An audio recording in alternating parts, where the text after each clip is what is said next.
Well, good Monday morning to you. You are the brave ones that weathered the storm and are here this morning to participate in this great challenge, and I am so excited. I am the warm-up act for Bob Harper this morning, and I am glad to do it. What a great program our great state employees in the Commonwealth Department of Human Resource Management, working with Anthem, have put together, and we're so grateful for Sarah and all of her staff and Burt King from Anthem and all of his staff for putting this program together. And I want to say thanks to you. You all are part of that great army of 110,000 state employees that do all the hard work day in and day out to make this an incredibly great state to live and to raise a family.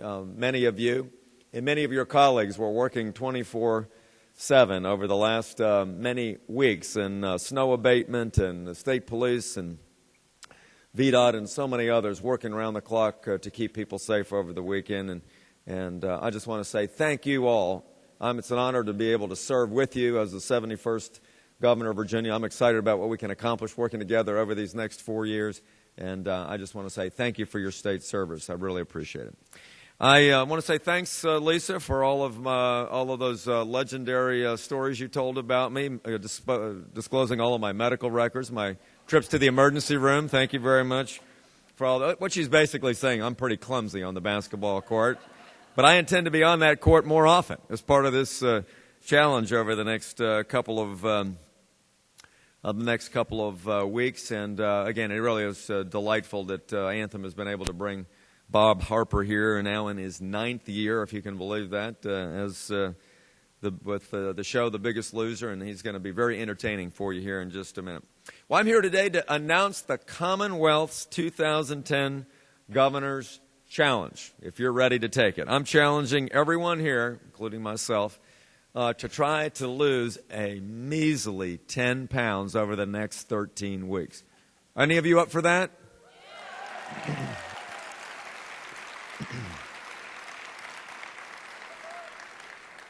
Now, just to make sure I was prepared, I gained 5 last night at my Super Bowl party, so I had a few extras to lose. I mean, look, we've all just come off Christmas and the holidays. Snowbound, you got to stay in and eat with the kids because you can't go outside. The weather's too bad. We've got Super Bowl parties, everything else, and so it is time to start focusing on health here. You've already made your New Year's promises and you've forgotten about them. Well, I'm here to help you make new ones, to help to lose these 10 pounds at least over the next 13 weeks. We're going to be kicking it off officially on February the 15th, and the final weigh-in, and I don't know if we can get Mr. Harper back here to have his scales available, but the final weigh-in will be on May 19th. I've learned over the last 3 weeks, I have 3 full weeks of experience now as being governor after 18 years of experience in state service, and I can tell you it is a busy job. There's lots of opportunity to do some great things. There's lots of opportunity to eat a lot of bad food, and I've not bad tasting food, but things that are not necessarily healthy for you. I've got several teenagers, and they love macaroni, pizza rolls, pizza, all those other kinds of things that help pad my calorie intake. And so there are so many bad excuses that I've been able to accumulate about why I am eating things that are not healthy. I think it's important for all of us to focus on this issue. We have an unfortunately high number of people that have pounds to shed, according to the statistics we've seen about the state workforce. We have so many of us that are so busy with our state jobs, with kids, with families, with extracurricular activities, that there's any number of reasons that we don't diet right, exercise right, look out for our own health. But I'm here to say those times for excuses are over, and we can start anew.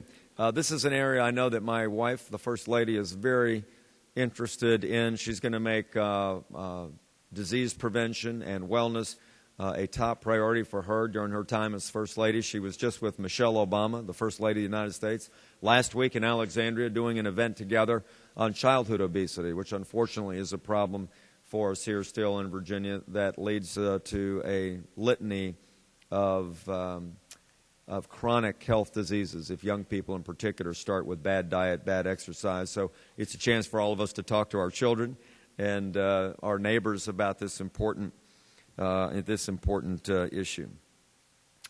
So I'm here to challenge you to lose that weight over these next couple of weeks, to look for ways to cut calories, to eat healthy, and to increase your physical activity. You're going to hear a lot more, I know, from Sarah and her team about the great things that the Common Health Program is designed to help you do besides weight loss, to talk about physical exercise and the important health benefits of that, to encourage you to engage in regular annual screenings and cancer screenings and things of that nature, to look at some of the smoking cessation programs for those of you that smoke that can increase your health, to look at nutraceutical and nutrition and vitamin therapy that can help as well. So there's so many things that our state has available that can help all of you be healthy. But let me just say thanks so much for taking the time off of your jobs, even though we closed the state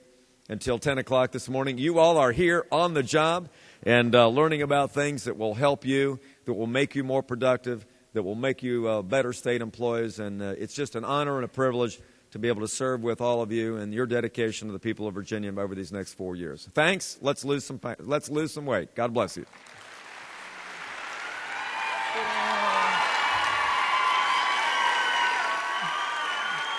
How's it going? How's everybody doing?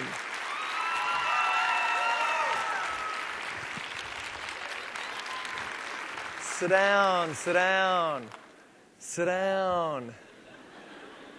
It's funny that you would be seeing me after last night's Super Bowl. Did you guys eat wisely? Did you make the right choices? Figured. You're like, no, Bob, I didn't. But Monday's a whole new day. Monday's a whole new day. Okay. I am here to talk to you guys about how to get your lives in order, how to get your lives back on track. Let me just tell you a couple of things about me. First of all, so glad that you guys came out with all this weather. I got here with all that snow. I mean, I can't believe how much snow that you guys have had. And I think that it's coming back, so thank you so much for coming today. I've been in the fitness business for over 20 years now. And I started in Nashville, Tennessee. That's where I'm from. I was living next door to a gym. And it was one of these kind of things that I wasn't necessarily overweight or unhealthy, but I was just your quote-unquote average guy that was just finding his way.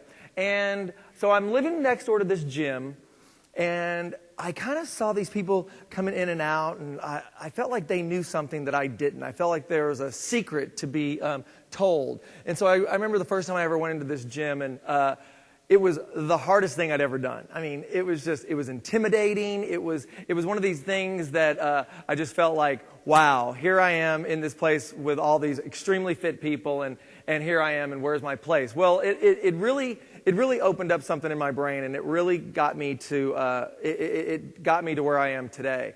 And I remember being in Nashville, and I started learning how to become a trainer. I started learning all about food and nutrition back then, and I realized that if I was really going to make a career out of this, I was going to need to move to Los Angeles. And so I decided to pack up my car, and I drove across country by myself in my little car, and I hit the ground running. It was one of these things because it was like I felt so passionately about this, and it was such a great way to work with people, connect with people, because that was the one thing that I learned from the very beginning, is that what I would do with the people that I would work with is to help them, is to show them that as hard as it is, and let me tell you, it's hard, and we'll get to that in a minute. The rewards are there.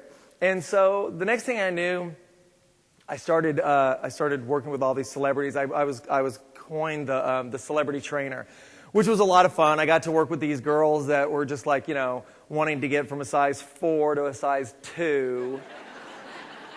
And I was like, and now I just laugh at that. I'm like, this really? Is that where I spent my time? But it was great. And I was like working with these guys that were like, Bob, I've got this, 6-pack, and come to find out there's like an 8-pack out there now that they had to have. And but it wasn't until I got that call from NBC that they were casting this show called The Biggest Loser. And at first when I heard that name, I was extremely skeptical. I was just thinking, The Biggest Loser, it's a weight loss reality show. I mean, there were so many red flags in the very beginning, and let me tell you, the press really hit us over the head. It was at the time where there were these other shows out there called like The Swan and Extreme Makeovers, where they were taking these women and they were just performing all this surgery on them, putting them in a really pretty dress and then standing them in front of a mirror and just like having them look at themselves and talk about how beautiful they are. And it was just like, that to me I never really did understand that, because it's such an internal thing. It's about how you live your day-to-day life. And I remember hearing Biggest Loser and being very skeptical. But when I found out that what we were going to be doing was taking the average Americans and using only diet and exercise, we were going to be able to transform their lives. And so diet and exercise, that's what I'm all about. That's what I wholeheartedly believe in. So it was one of those. It became one of those laws of attraction. It was like I knew that this was my job. I knew that this is why God put me on this earth, was to do this job. It's like it all, like the stars all aligned, and it all just started to make sense. And the audition process lasted over 6 weeks, and it was just exhausting. I was just like, I don't understand why I was having to jump through hoop after hoop. And I remember there were times in my life that I would have given up, because when things get so hard sometimes, you just want to give up. It's like, enough already. And I really stayed on the course. I stayed on the course, and I was just like, okay, well, I know that this is my job, and so I'm going to just stick with it. So I stuck with it and got the job. And it wasn't until that first day. It wasn't until that first day when, the cameras are all there, and, I'm a trainer. I'd never worked in front of the camera before, and it was all just so new, and all of a sudden my team starts coming down the stairs. And you have to remember, I'm back over here working with that little girl that's telling me she wants to be in a size 2. And now I'm over here with a guy that was over 400 pounds. I had a girl that was like, at the time, she was our biggest girl. She was like, 250, which seems so light to me now. I'm like, baby, you're 250. You're looking good right now. So, at 250, you wear it well. But it wasn't until that moment. I remember just thinking, whoa, I have got my work cut out for me. I have got to really practice what I preach. I have got to know everything that there is, and which I did. It was like, okay, I can put you on this eating program. I could have a workout program set for you, and it's like, we're going to lose weight. You and me, we're going to lose a lot of weight. Everything that I knew had to be thrown out the window that day, because what I learned was the emotional connection. That, to me, was the biggest eye-opener. I couldn't look at my guy that was over 400 pounds and just tell him, okay, you're going to do this for your workout. You're going to go to bed at this time. Well, actually, you could do that more with a man than a woman at the time. The woman was always going to ask why. Not anymore. We have the strong... not anymore. But in the beginning, it was just that plan of like, okay, I can tell you exactly what to do, but that to me seemed so finite, and it seems so foreign to me now. Like, those goals are so finite. For me to just tell you exactly how I want you to eat and exactly when I want you to work out, that is only part of the pie. That is only just an important part of the equation, but only part of it. What it is, it's about your daily life. It's about your relationship with food. It's why you reach for the foods that you know that you shouldn't be reaching for, and what it is that makes you do it. And being able to stop yourself from doing that, and then trying a healthier life. And that, to me, was the biggest eye-opener. And that changed everything that I ever learned about diet and exercise, because what I wanted to do was I wanted to get every single contestant that ever came onto my show, and I wanted to make sure that you lost the weight that you wanted to lose and that you were able to keep it off. It's like the thing that would break my heart so much, and I know that you guys have seen some of our contestants before, that Eric, one of our guys from season 3, he was our winner. He lost 214 pounds. The man looked unbelievable. And all of a sudden, he gained all of his weight back. And it was heartbreaking. And you talk to people, especially in the public eye, that have really struggled with their weight. And there are times where Oprah has said on many occasions, it's like, I can't believe that I'm still talking about this. I can't believe that I'm still talking about my weight. Which always amazes me and surprises me, because I'm like, this is going to be a part of your life for the rest of your life. This is not going to be something that you overcome. This is not going to be something that you have cured. This is going to be something that you manage, because unlike other addictions, for lack of a better word, food is something that you need to survive. Food is something that you can't just cut out. And that's why when I've talked to people that have come onto the show that have put the weight back on, or the ones that really did get it, or the people that come up to me on a daily basis and they tell me, Bob, what can I do? What can I do to start? And it's like, don't think so much. I was just in Dallas. I was in Dallas yesterday, and I was speaking to a group of people, and this one girl said to me, she was like, I want to lose, my birthday's coming up. I want to get in these I saw these really great skinny jeans, and, it's like, I want to get in those skinny jeans, and I'm just like, okay. She was like, give me something quick. What do I need to do? And that was the question. And I was actually just kind of like almost offended, because there are so many quick fixes out there, but why go for the quick fix?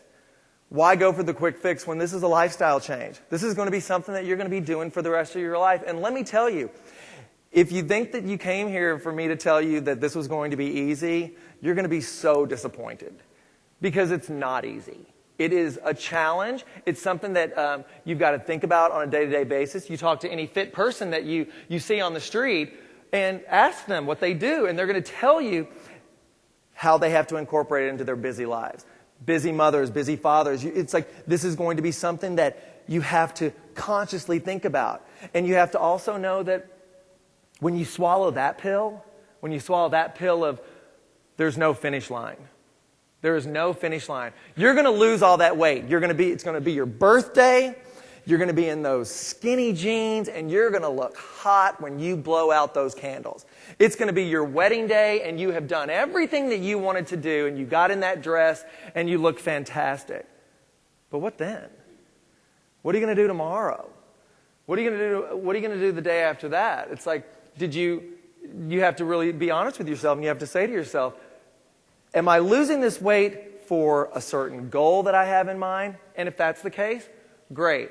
But what I really want to talk to all of you about is making sure that you have the tools that you need to live a healthier life. The tools that you need to be the best you that you can possibly be. It's like, you see people, and women and men do this a lot. It's where you want to compare yourself. You want to compare yourself to the girls on the covers of magazines. I'm here to tell you, I've worked with those girls on the covers of those magazines, and they don't look like that. It's called Photoshop. You know what I'm saying? It's like they can come in and just be like, you know what, I'm feeling a little bloated today. Don't worry. Click, click, click, click, click, click, click, click, click, click. Look at you. I need a little bit more of a tan. I got it. Click, click, click, click, click, click, click. And it just makes me laugh. It's like, it's just, I want you to think about the best you that you can possibly be. I want you to feel good about yourself. The one thing, when I've been on The Biggest Loser now for 9 seasons, since the very, very beginning. And the one thing that the one common denominator of most all the contestants that I've ever worked with is, I talk about it in my book, it's this inner tape recorder. It's this dialogue that we all have. You got here this morning, you're brushing your teeth, and you're getting ready, and it's just that constant little dialogue that's just like driving you through your day. And the one thing that I've learned from the people that I've worked with is when I get them to write that down, when I get them to write down that inner dialogue, what they're saying to themselves, it was shocking. It was absolutely shocking to hear these beautiful people, these people that I've spent so much time with, these mothers and fathers and husbands and wives, brothers and sisters that were the best friends that they could possibly be to all the people that were in their lives. And they were their own worst enemy. They were inside, it's like that thing of just like, look in the mirror, I'm fat. I don't even want to look at myself in a mirror. I don't want to have, it's like these women that I've worked with that are like, I I don't want to go to any family functions anymore because I know that there's going to be a camera there and I don't want to get my picture taken. I don't want that reality in my face. I don't want to see it. Don't tell me what I already know. Don't show me what I've already seen. And that to me is just like, it's heartbreaking. It's like, you want to be able to love yourself as much as you love all the people in your life. How can you love someone completely if you don't have the love within yourself? And it sounds really like, I am from California, and it's that California tree-hugging mentality, but it's like you do need to love yourself as much as you possibly can love a person to be able to achieve the real goals that you're trying to achieve. It's like you are able to, or you want to be able to change that inner tape recorder. You want to be able to change that way of beating yourself up on a daily basis. I'm going to tell you a story about one of our contestants. Because people always ask me, who's your favorite contestant you've ever had on the show? Who really spoke to you? And it's like, it's really hard to pick one certain person because every single season I've always had someone that has really touched me and has really humbled me when I'm able to sit with someone and they can just I can guide them back a little bit. I can show them that as bad as it is, you know what? Things can get better. So, not that this girl is one of my favorite, not that this girl is my favorite, but she is definitely one of my absolute favorites. We had a girl last season named Shay.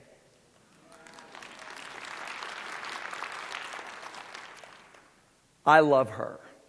I love this girl that came onto our show, at the time she was the largest contestant we'd ever had, 474 pounds. And I remember looking at her.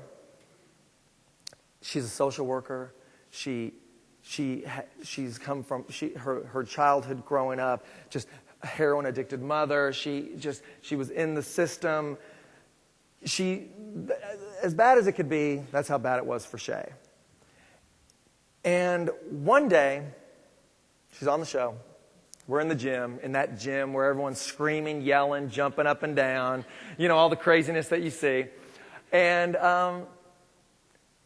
I was working with a contestant, and I had everybody else. Jillian was off doing something, and I had a whole group of people on the treadmills, and I was barking orders at Shay. And I was like, Shay, make sure that everyone's at this speed and on this level. And she was in her element, She was like, I'm able to help somebody. I'm helping. And I saw her just making sure that everyone was doing what they were supposed to be doing. And here I am, I'm working with this one person, and the whole time I'm watching her. And I was watching her in her element. And I decided, stop. Shay, come over here. She had that look on her face of just okay, what do you want me to do? What do you want me to do? And I just looked at her and I was like, what do you want, Shay? Why are you here? Why are you here, and what do you want? And at that moment, this strong, beautiful woman, every wall around her came crashing down. She burst into tears, and all she wanted, in the simplest terms, she says, I'm tired, and I just want to be happy. And it was at that moment, I remember we were on this mat, and this girl who was just falling apart, that breakdown, breakthrough, which I always love to talk about. It's she wanted to be happy. I mean, isn't that something that we all deserve? Isn't that something that we should all be entitled to? And I remember looking at her that day, and I was like, it all changes today. Today, it all changes, and we are going to do something about this. It's those moments that make me love what I am able to do, the platform that I've been given, that I can look at someone like Shay, who just wants to be happy, and show her that she can be happy. And it's going to take work. It's going to take self-respect. And it's going to take resolve. I mean, I can sit here and when I open up the floor to Q&A, I'm happy to talk about like the mechanics of it all, because I love talking about nutrition. I love talking about the ways that you can get to achieve your goal and how important food is. So it's like I love talking about all that, but I also really love talking about like those moments when you get to sit with someone like Shay, who doesn't feel deserving of love, who never felt like she was capable of getting it, and now all of a sudden being able to show her that yes, you absolutely can. Why not? Why not you? I always love talking to my contestants about that. Why not you? Why not you? Why not you? Whatever it is that you want.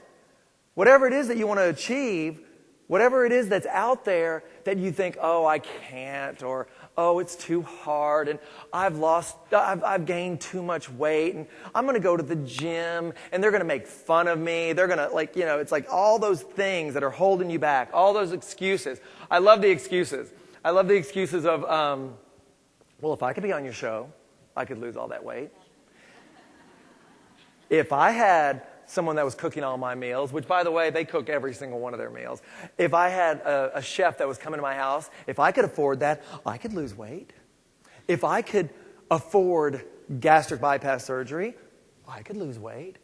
If I did, all these excuses. I'm like this, all right, well, if you could, or if you had it, then you could, but you don't, so let's work with what you do have.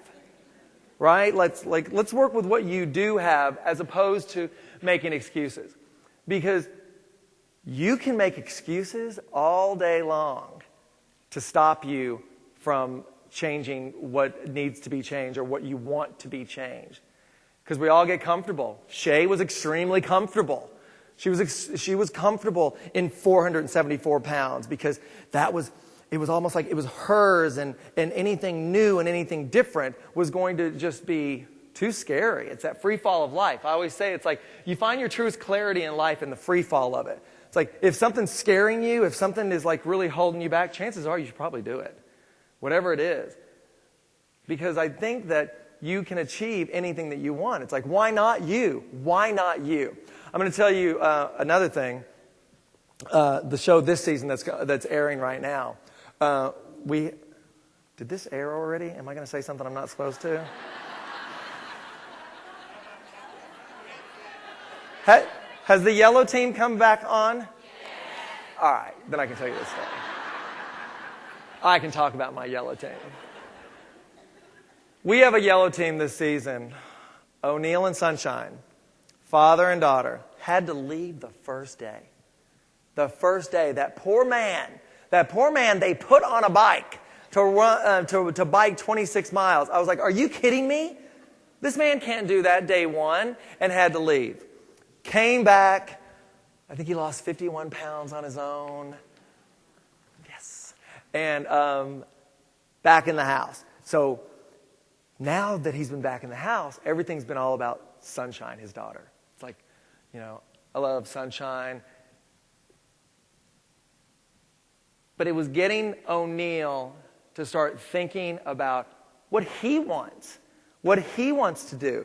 I understand the love of a child. I understand that a parent must put their children before anyone else. I mean, isn't that what a mother does? A mother thinks about their child first. A father thinks about providing for his family, and then he thinks about himself. It's like all of a sudden having O'Neill start to think about what is best for O'Neill. O'Neill, you start to think about what's better for you, and you're going to have way more to give to your children. You're going to have way more energy, more strength when you start putting yourself first. Hard for people to do. Real hard for mothers and fathers to put themselves first.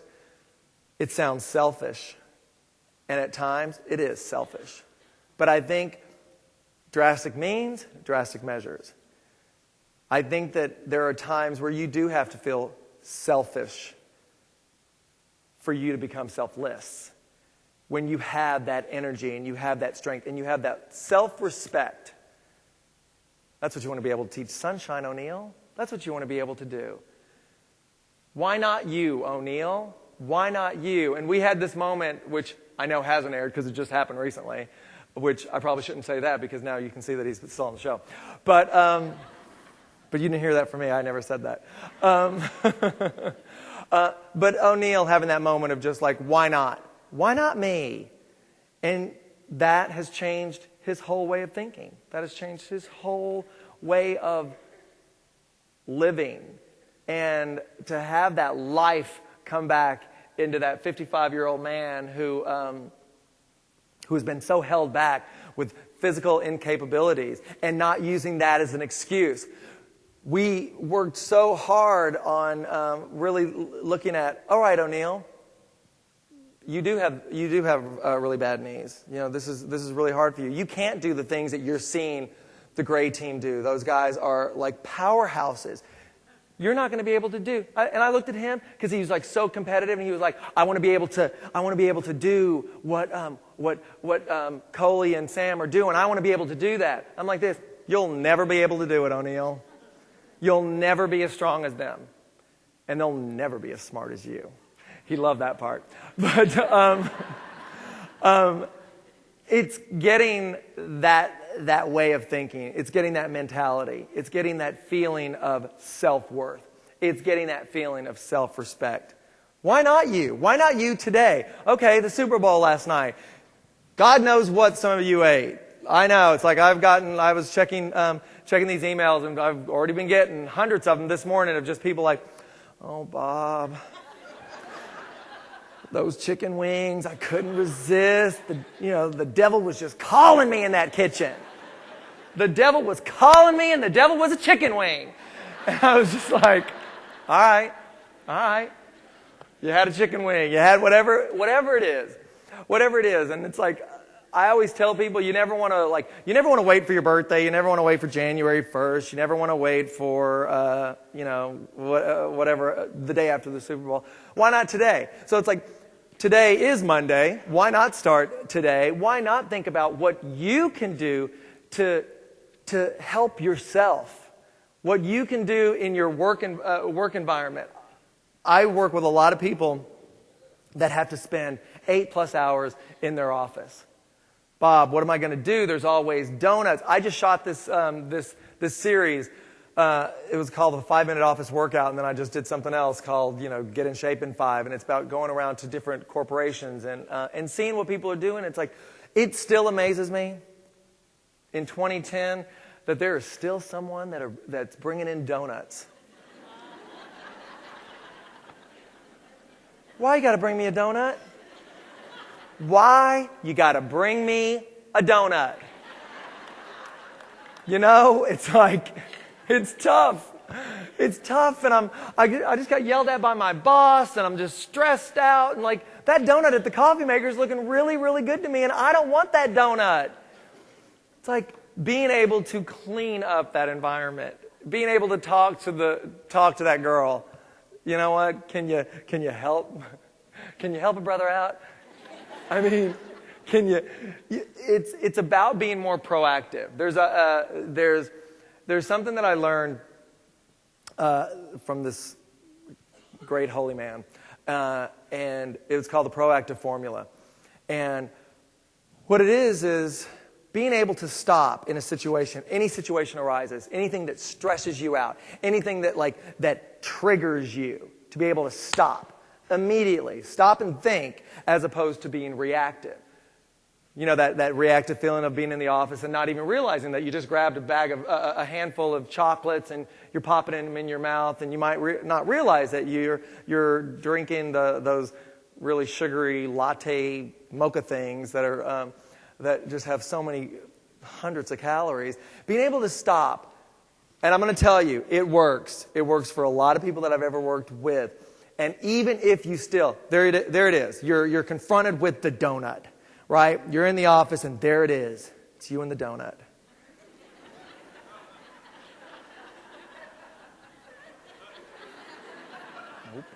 Nope. Being able to stop and not react to just that initial knee-jerk reaction. Even if, because people are like, what if I stop and I still eat the donut? you've changed something in your brain. So it's like, I would much rather you stop, think about the consequences, think about how you're going to feel afterwards, because you know how good it feels when you're eating it at first. You're going to feel like crap afterwards. Why did I do that? Oh, ate it. Why? So it's like, stop yourself, and it does change something in your brain so you're not being so reactive. Being reactive and being proactive, you have all the power. Proactive, you have the control. That, to me, has been such a great tool for a lot of people that I've ever worked with, because it gives them more of the power, and they're not feeling so powerless. It's like, those feelings of just like, I'm powerless over the food. Okay, what can we do that you can get the control back? What can you do that you're not going to berate yourself for that? You're going to start thinking about what it is that is going to help you and make you feel better. What's going to be beneficial to you. That's what I'm here to talk to you about. That's what I wanted to say, is that you guys have the power. You have the power. It's in every single one of you. It's like it's that soul driving power that's in all of us. The one thing that we truly own, the one thing that God has given us, that we can either choose to avoid, or we can treat more with respect. And that, to me, is how I choose to live my life. It's what I try to teach everybody that I come in contact with. It's the things that I try to preach, for lack of a better word. But I feel like once you awaken that which is inside of you, there's nothing that you can't do. There's nothing that will get in your way. When you have that self-respect, you have that inner resolve that is in every single person on this planet, and you start to take care of yourself more, the better it'll all be. Bob, I know that there's times that you get so emotional during the show. Oh, yeah. And I also know that there's so many that you have helped that you can tell that they're going to do it for life. But don't you also see that the ones that you almost know that there will be failures before they leave the place? No. Everyone heard the question. No, I don't, because I don't know if someone's going to be a failure or not from when I first meet them, because that would be me making a judgment on them. I'm not here to judge. I'm here to help. I'm a messenger of help. With that said, I'm going to have someone like Joelle, if you ever saw that screaming where people were like, Bob, you just really gave it to her. You gave it to her. Because I knew the potential that Joelle had. I knew that she was comfortable being just a little bit less than. And that's what I don't tolerate. But it's not my job to judge you. Yes, ma'am. I'm ready. Oh, you're getting your calorie burn. Hi. Hi. I've been at both ends of the spectrum. I used to weigh 320 pounds. I lost it through gastric bypass. But I know now, finally, why I gained the weight. I've gained 50 pounds back, and I'm working on losing that. I'm an emotional eater. I know that, and I'm putting myself first now, but how do I haven't figured out yet how to separate the emotions from the food. Right, well, that's really good. I mean, don't make me mad. Right. Twinkies, yes. I'm not going to make you mad. So, Let me get up here. Hold on. So is there any tools that you know of to help separate those emotions with the food? Because I know that's my problem, but I haven't figured out how to separate it. My book, Are You Ready, is all about that. I'll say this, and this is a very controversial subject, and people always get very nervous when I start talking about gastric bypass. I think that you've got to be very careful of the journey that gets you to your goal. And I feel like when surgery is stepped in for people that don't want to look at their issues, that's when it can become a real sketchy situation. That's why I think I've worked with people that have had gastric bypass surgery that have gained all their weight back because they were in a situation with the surgery that they were incapable of overeating.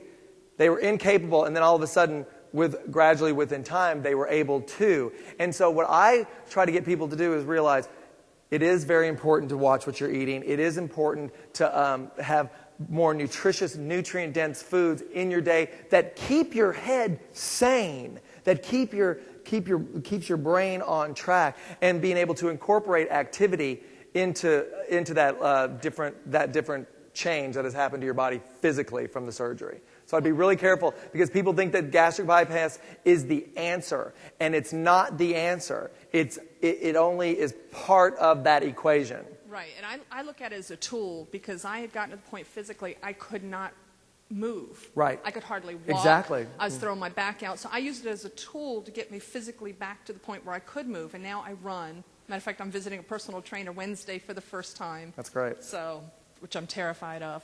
But as I said, I still know, though, that it's the emotions. Right. And I think that when you find out how to change that relationship with food, and only realize that when you're reaching out for food in those times, don't make her mad, because what's she gonna do? She's gonna yell at you, and then she's actually gonna be sabotaging herself.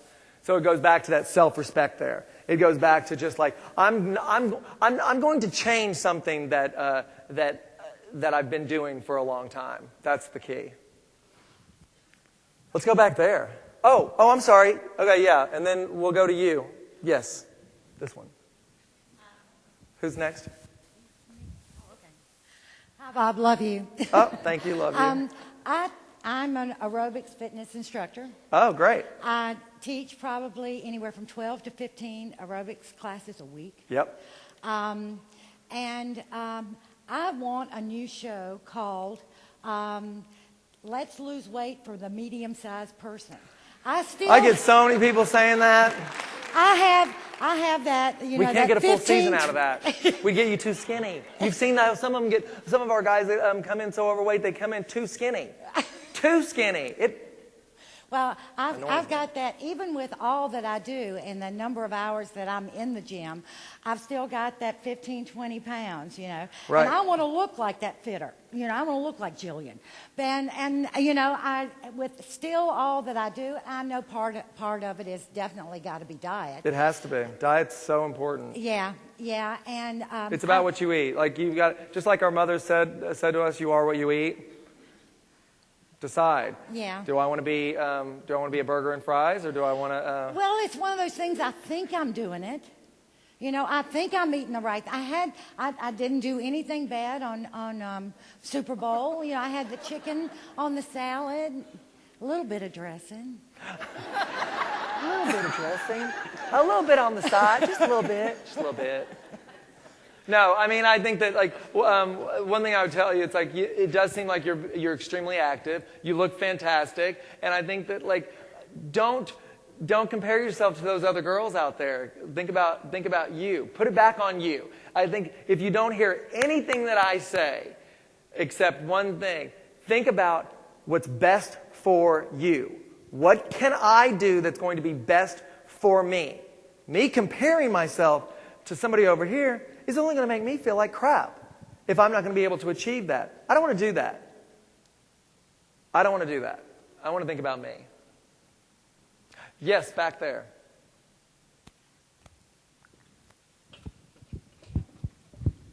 Okay, this is going to seem bad, but I just want to know, all those people in this show, when they lose weight and they look so good, do any of them have surgery to look that good, or is it all just from working out? Because if I'm going to invest myself in all that work, oh no, I want they to know can't I'm going to look that good. Sorry to interrupt you. No, they can't have any surgery whatsoever. They can't do anything like that. It's only afterwards, after the show, because legally they can't do anything. But after the show, I've had definitely people that have had this, the tummy tucks and the excess skin, because when you become morbidly obese, your skin can only go back so far. So I know several people that have had that surgery, but no, they can't do no other surgery like that. Yes, ma'am. How do you get beyond the worthiness or lack of? Beyond I was about to say the worthiness, then you're there. The lack of, it's hard. I mean, it's like, I tell people all the time, one thing that I find is a really good tool that works for a lot of people is journaling. Being able to just have a place where you can just write down whatever it is that you're feeling, write down whatever it is, whatever it is that you're eating or not eating, when you're eating it. Get yourself a plan of attack of what I want to do to change, what I want to change my way of thinking about myself, how I want to change the way that I'm eating, and being able to write that down, because there's a lot of power in words. There's a lot of power in being able to write something down, because all of a sudden you own it. And there's this one thing, and I'm talking about Oprah again, but she would have someone that would like just write down like little goals or messaging and put it on their coffee maker, on their makeup mirror, or whatever the case may be. And it does work. It's these little things, because you can either just go, oh yeah, I'll do that, but no, it's busy work. I don't have time. I'm busy. Or you can really decide that, you know what? I want to better myself. I want to do something to change, and I'm going to have to take an active position to do that, because it's not just going to come. It's not going to just like happen. You're not going to wake up one morning and just be like, wow, I'm just feeling so much better about myself. You have to make an effort. It takes work, but you put the work in and you'll be able to achieve it. Yes, ma'am.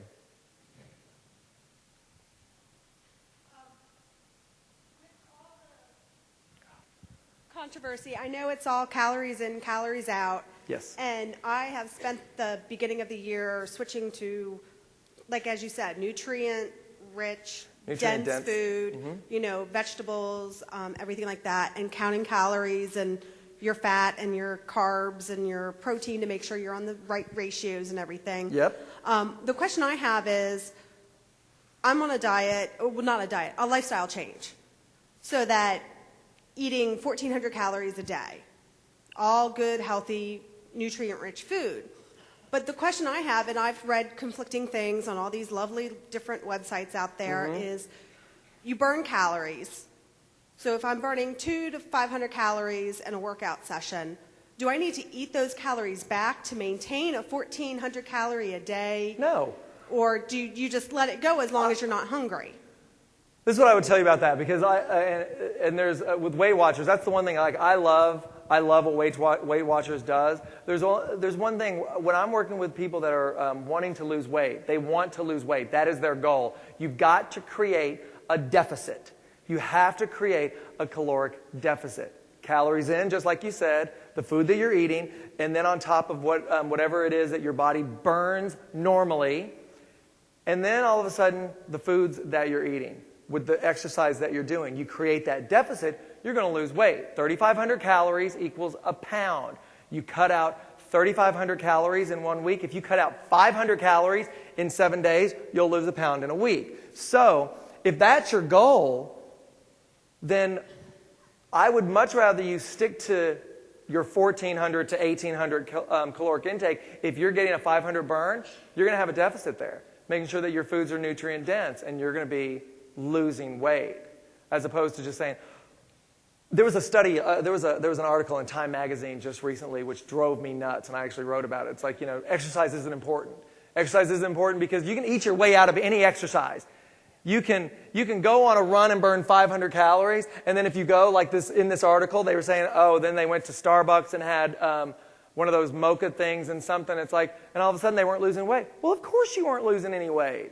You weren't losing any weight because all of a sudden you just like drank that sugary crap right after you went on a run. It's just like, and you will defeat it. So it's like, make sure that you are active, you have a deficit, and then you'll absolutely lose weight. Okay, go ahead. Good morning. Good morning. I recently have started a food and exercise journal, started changing my diet, started exercising. My husband's a runner, and I've tried to pick it up as well. I can go about 10 minutes, and then I get dizzy and nauseated. Do you have any advice for tips about keeping the endurance when you're running? Yes. And stamina? Thank you. Sure. Running is a great activity, but also remember, if you're not used to it, start off slow. I have people running in like time intervals, where it's like, if you're not used to running, if you ran for, you say 10 minutes, you start feeling dizzy. I'd much rather you cut that in half, run for 5 minutes and walk for 2 minutes. And then again, go back to the 5-minute run, walking for 2. You've got a little bit of recovery time, but you're going to be able to increase your running time. Now, when you're running, you've got to have the proper fuel in your body to keep that run going. If you run in the morning, oatmeal is a great complex carbohydrate for you to have that your body is going to have the energy. You basically need complex carbohydrates. You need to stay away from the starchy, sugary ones that are going to rip through your body really quickly, and go for those ones that your body is going to sustain more. So get yourself, if you're running in the morning, 30 to 45 minutes before you go on that run, have yourself a little oatmeal, and you will be good to go. Yes, ma'am. Hi, Bob. Hi there.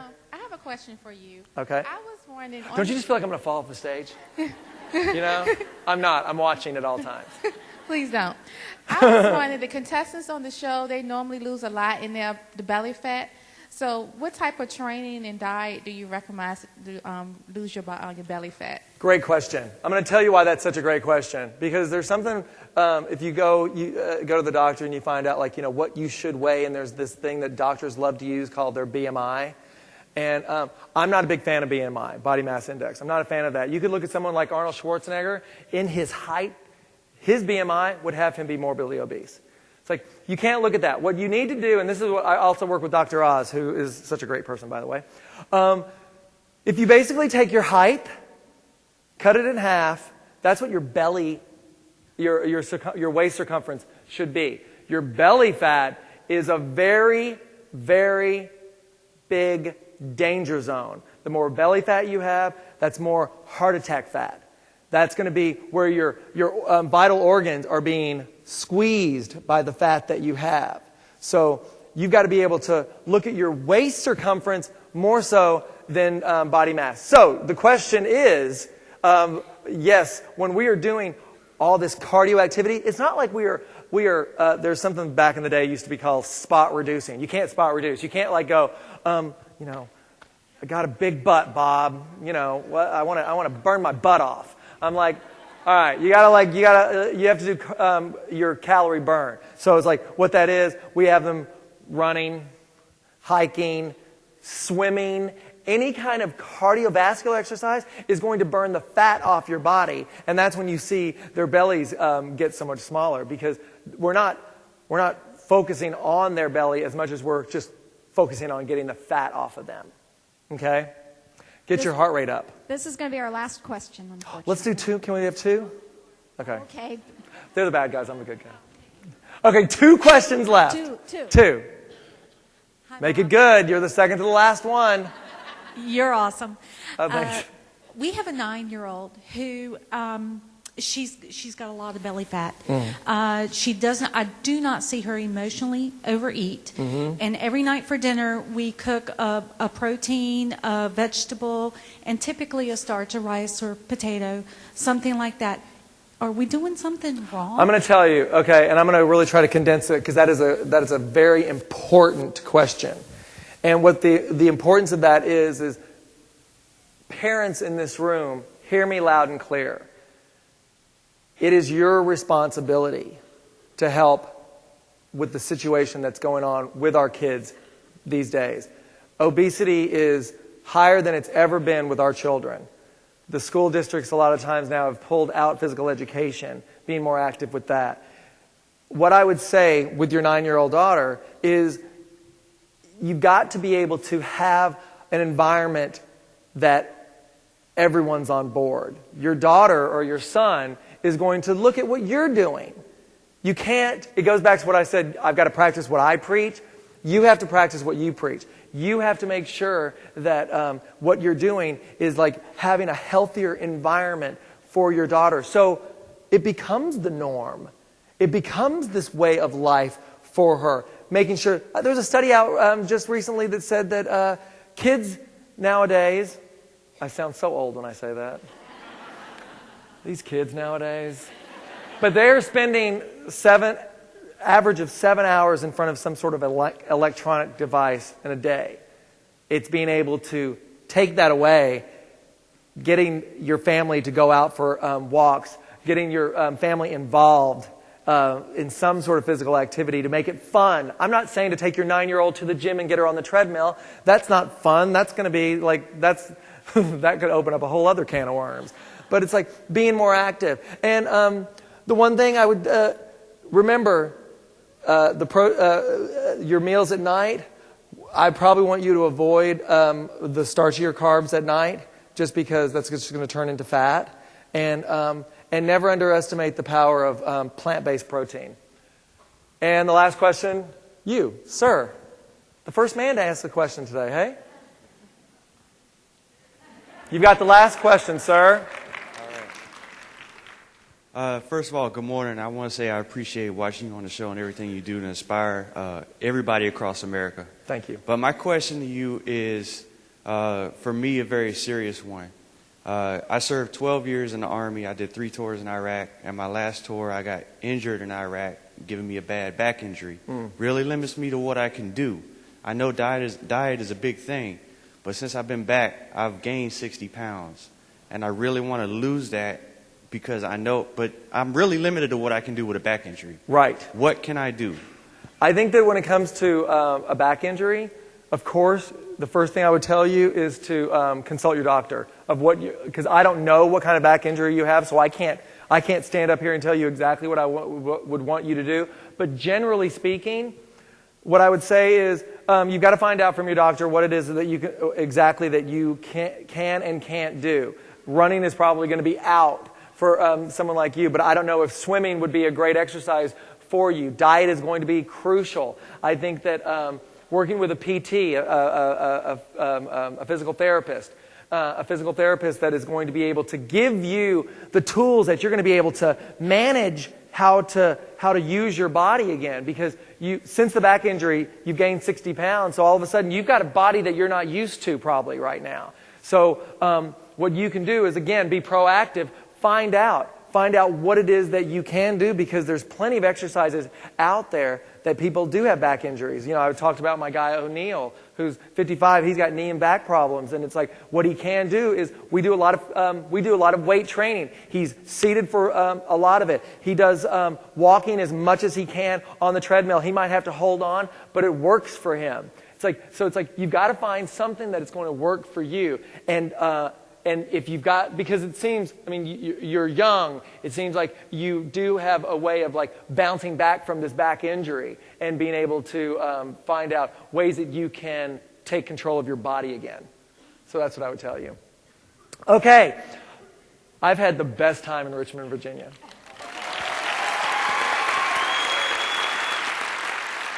Again, thank you so much for coming out today. I really do appreciate it. You guys have been a wonderful audience, and I just hope that you heard some of the things that I had to say. I hope that you do incorporate it, and I hope that today you decide that you're going to take charge of your life. I really do. So thank you very much. Bye, everyone.